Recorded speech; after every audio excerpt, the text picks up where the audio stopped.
সংযুক্ত আরব আমিরাতে প্রবাসী বাংলাদেশি প্রকৌশলীদের আয়োজনে উদযাপিত হয়েছে ৭৭তম ইঞ্জিনিয়ার্স ডে। শারজাহের একটি হোটেলের হলরুমে হয়েছে এই অনুষ্ঠানটি। আয়োজন করে NRB engineers and architects UAE. ২ শতাধিক বাংলাদেশি প্রকৌশলী এবং পেশাজীবী এতে অংশ নিয়েছেন। সভাপতিত্ব করেন সংগঠনের সভাপতি এবং বাংলাদেশ অ্যাসোসিয়েশন ইউএইর সভাপতি মোয়াজ্জেম হোসেন। সঞ্চালনায় ছিলেন মইনুল ইসলাম।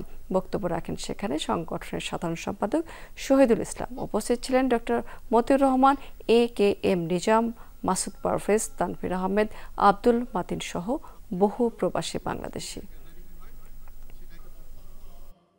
মধ্যপ্রাচ্যের ইঞ্জিনিয়ারদের যে কোয়ালিটি বা যে জিনিসগুলো জানা দরকার, এটা ট্রেনিং আমরা বাংলাদেশে দিয়ে দিব। সরকার আমাদেরকে অবকাঠামোগত সাহায্য, লজিস্টিক সাহায্য সহযোগিতা করবেন। আমরা এখান থেকে এক্সপার্টাইজ যে সার্ভিস আমাদের লোক দিয়ে আমরা ট্রেনিং দিয়ে লোক তৈরি করে দিব। ইনশাল্লাহ আমাদের রেমিটেন্স প্রভাব বাড়বে। এই হাইটেকের জায়গায় অসংখ্য প্রকৌশলী এবং আর্কিটেক্টের জন্য জবের অপার সম্ভাবনা তৈরি হয়েছে। আমাদের দেশের পদচিহ্ন হারিয়ে যাচ্ছে। এর জন্য আমরা বাংলাদেশ সরকারের কাছে আবেদন জানাই, অচিরেই টোটাল ভিসা খুলতে না পারলেও অ্যাটলিস্ট প্রফেশনালদের ভিসাগুলোকে ওপেন করার ব্যাপারে ভূমিকা রাখা।